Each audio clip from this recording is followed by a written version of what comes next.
se resserrant autour du vide. Une faible lumière du rove dérive sur les planchers océaniques noirs, révélant des plaques d'acier déchirées, arrachées comme si quelque chose les avait brisées en plein été. Des poutres tordues s'incurvent comme des crises figées dans le silence. On y croyait autrefois que la mer rendait toujours ce qu'elle prenait, mais avec le Vinlon, elle ne l'a jamais fait. L'imposant navire s'est évanoui sans un bel de détresse, sans signe de lutte, simplement disparu au large. Le Vinlon, lancé en 1905, était le plus grand navire de transport de la marine nationale. Un géant d'acier construit pour soutenir la flotte de la Méditerranée, s'étirant sur près de 130 mètres et pesant près de 12 000 tonnes. Il était conçu comme une véritable forteresse flottante, un navire censé endurer le pire que la mer puisse offrir. 4 vastes cales, une épaisse structure d'acier et une massive machine à triple expansion lui conféraient une réputation presque mythique pour son époque. Un bâtiment considéré comme pratiquement insubmersible selon les normes du début du XVIIe siècle. Un équipage et des passagers de près de 500 âmes emplissait ses ponts, officiers, ingénieurs, mécaniciens et matelots dont les routines quotidiennes faisaient battre le cœur de la flotte. Le Vinlon n'était pas un simple navire sur le registre naval. C'était un symbole de la puissance coloniale française, un pilier de la logistique d'après-guerre et le centre d'un mystère si vaste que, plus tard, la mer refuse toujours de livrer sa vérité. En décembre 1922, le Vinlon quitta Constantinople, transportant une charge exceptionnelle et dangereuse, plus de 400 soldats et du matériel militaire lourd, un chargement dense et pesant, crucial pour la réorganisation des forces après la Grande Guerre. Le navire était plus enfoncé dans l'eau que d'habitude, ses cales si pleines que plusieurs membres d'équipage notèrent dans leurs journaux. Le Vinlon semble plus lourd qu'à n'importe quel autre voyage. Il mit le cap sur Toulon et fit une dernière escale à Messine pour se ravitailler, mais quelque chose dans cette ultime halte semblait anormal. Le ciel était d'un gris terne et oppressant. La mer, bien que peu violente, ondulait avec un rythme étrange, instable, et une tension indicible flottait parmi l'équipage comme un brouillard glacial. Le capitaine, le Guilou, se déplaçait avec une raideur inhabituelle, son attitude plus sèche, plus renfermée que d'ordinaire. Certains officiers pensaient que le navire était surchargé. D'autres murmuraient leur inquiétude quant au temps changeant, mais aucun d'entre eux, pas un seul marine sur ce pont, n'aurait pu imaginer que ces instants à Messine seraient la dernière fois que le Vinlon serait jamais vu. Le 16 décembre 1922, le Vinlon quitta Messine et s'engagea vers le nord, en pleine mer. À partir de cet instant, le monde n'entendit plus rien, aucun rapport de position, aucun appel de détresse, pas une seule ligne de trafic radio enregistrée par un quelconque navire le long de la route. Pour un bâtiment de la marine, surtout avec près de 500 âmes à bord, un tel silence était impensable. Les experts qualifieront plus tard ce moment de silence absolu, un blackout si soudain et complet qu'il défiait tous les protocoles de communication maritime. Même dans une catastrophe, un navire de cette taille aurait dû avoir quelques secondes, quelques minutes pour envoyer un SOS codé, un fragment de morse, une unique impulsion désespérée sur les ondes. Mais le Vinlon n'a jamais rien envoyé, pas une étincelle, pas une syllabe, rien. C'était comme si le navire avait été nettement découpé de la réalité,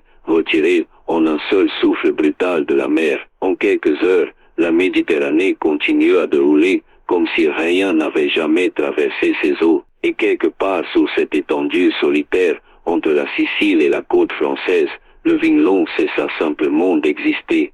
La théorie la plus largement acceptée est d'une simplicité brutale. Le navire s'est brisé en deux. Le matériel militaire, lourd et incroyablement pesant. Si la cargaison s'était déplacée, ne serait-ce qu'une fois, un roulis soudain dans une mer forte, un creux profond entre deux vagues, le centre de gravité aurait pu de l'échine du navire comme un rail sous tension. Dans ce scénario, tout commencerait par un long gémissement métallique et déchirant. La coque s'arquerait de façon anormale, les cloisons se déchireraient en une réaction en chaîne, un compartiment inondant l'autre en quelques secondes, Et si cela s'était produit en pleine nuit, l'équipage n'aurait eu aucune chance. Il n'y aurait eu aucun temps pour envoyer un signal, aucune chance de mettre les canaux de sauvetage à l'eau. Les hommes se seraient réveillés sur un navire déjà en train de mourir sous leurs pieds, aspirés par des milliers de tonnes d'acier et de matériel s'effondrant. En quelques minutes, la mer aurait tout réclamé. À des profondeurs de plusieurs milliers de mètres, l'obscurité devient absolue. Aucune lumière ne survit. Aucun son ne revient. La mer étouffe chaque mouvement, comme pour effacer une empreinte dans le sable, se refermant sur l'épave si complètement qu'elle ne laisse aucune trace pour le monde de la surface dans ce monde froid et silencieux. Un naufrage aussi violent que celui du Vinlong s'évanouirait. Quand le Vinlong a disparu, la marine nationale a d'abord traité l'affaire comme un accident tragique, une perte d'après-guerre, avec une explication attendue quelque part en mer. Mais les jours passèrent, puis les semaines, et pas le moindre indice ne fit surface. Aucune épave, aucune nappe de pétrole, aucun débris de bois flottant, gilet de sauvetage, caisse de chargement, rien de ce qu'un navire en perdition devrait laisser derrière lui. C'était comme si la Méditerranée avait avalé le navire tout entier et scellé la surface derrière lui. Pour les familles des près de 500 hommes à bord, le silence devint un tourment et insidieux. Des lettres affluèrent au ministère de la Marine, mois après mois, parents, épouses, enfants suppliant pour des nouvelles, implorant pour quoi que ce soit qui ressemblât à une réponse. Chaque réplique devenait plus froide, plus brève, plus incertaine. Alors que l'année s'écoulait, l'espoir se réduisit à un murmure. Le nom de Vinlong devint une blessure qui ne se referma jamais. Un rappel de la fragilité même du plus solide des aciers face à la haute mer. Dans la France de l'entre-deux-guerres, la disparition du navire ressemblait à une histoire de fantôme sans fin, un puzzle dont toutes les pièces manquaient, une question qui s'étendit au-delà d'une seule génération. Et plus d'un siècle plus tard, le mystère persiste, dans les archives de la marine, et les familles qui n'ont jamais su ce qui s'est passé durant ces dernières heures en mer. Comment un navire aussi massif que le Vinlong peut-il disparaître sans laisser la moindre trace? C'est la question qui hante historiens, marins et familles depuis plus d'un siècle. Une question qui refuse de s'apaiser. Théorie en vagues scélérates et tempêtes sous-marines. Loin sous la surface, des courants cachés et d'immenses vagues inter peuvent se dresser comme des murs invisibles. Ces rangs sous-marins, hauts parfois de plusieurs dizaines de mètres, peuvent tordre de la coque d'un navire, par en dessous, pliant l'acier de manière que l'œil humain ne voit jamais. Un coup soudain de l'une de ces forces aurait pu briser le Vinlong avant que quiconque à bord ne comprenne ce qui se passait. Théorie 2. Une explosion dans la cale à munitions. Le poids du matériel lourd se déplaçant et grinçant dans une chambre d'acier peut créer une friction énorme. Certains experts pensent qu'un point chaud localisé aurait pu s'enflammer, provoquant un feu long et couvrant au plus profond des cales, le genre qui affaiblit un navire de l'intérieur jusqu'à ce qu'une seule vague achève le travail. Théorie 3. Le commandement controversé du capitaine Le Guillou. Des rumeurs circulaient sur le tempérament du capitaine bien avant le dernier voyage. Plaintes de marins, questions sur la discipline, murmures de comportement erratique. Tout cela a alimenté la spéculation qu'une erreur humaine pourrait avoir joué un rôle. Un navire surchargé, un itinéraire mal calculé, une décision prise au mauvais moment. Théorie 4. Le triangle de la désolation. Le Vinlong a navigué directement à travers ce qui sera plus tard appelé le triangle de la désolation, une région tristement célèbre pour ses disparitions. Bien que la science n'offre aucune preuve du surnaturel, la coïncidence est impossible à ignorer. Pour beaucoup, c'est le détail qui ancre le Vinlong comme le premier et le plus grand mystère du triangle. Théorie 5. Une menace ennemie. La Grande Guerre était terminée, mais la Méditerranée restait dangereuse, et des mines non explosées dérivaient encore. Il n'y a eu ni attaque documentée, aucun journal de bord survivant, aucune revendication. Pourtant, la possibilité persiste dans un monde encore marqué par le secret et la furtivité. Une frappe non enregistrée reste du domaine du possible. Mais chaque théorie a ses failles. Chaque explication aboutit finalement à la même impasse. Et c'est pourquoi l'histoire du Vinlong perdure. Sa disparition n'est pas une énigme en attente d'être résolue, c'est un vide, un silence, une ombre étirée sur l'histoire, un mystère assez puissant pour survivre 100 ans, parce que la mer a choisi de ne pas répondre. Un siècle après la disparition du Vinlon, la recherche s'est poursuivie, sur des milliers de kilomètres carrés en pleine mer. Des systèmes sonars avancés ont balayé le fond marin en longs arcs méthodiques, scrutant crête, force et pleine à la recherche de tout ce qui ressemblait à un navire de sa taille. Finalement, plusieurs cibles suspectes ont émergé, de longues structures d'acier effondrées, à moitié enfouies dans le limon, leur contour adouci par un siècle de rouille, de corail et de sédiments dérivants. Certaines plaques se vantaient en un large arc, le genre de motif cohérent avec une coque qui s'est violemment brisée en deux. Des roufs sont descendus dans l'obscurité, leurs faibles faisceaux dorés traversant des nuages de limon, pour révéler des charpentes tordues et des poutres corrodées. Quelques-uns de ces supports courbés correspondaient à l'échelle du Vinlon, mais l'érosion les avait dépouillés de toute marque. Pas de numéro, pas de plaque, pas de cloche, rien qui puisse offrir une certitude. Ce qui reposait sur le fond marin était une tombe sans nom, profonde, silencieuse et presque effacée par le temps. Pourtant, la découverte a soulevé une possibilité glaçante. Le Vinlong avait peut-être enfin été retrouvé, mais la mer, comme toujours,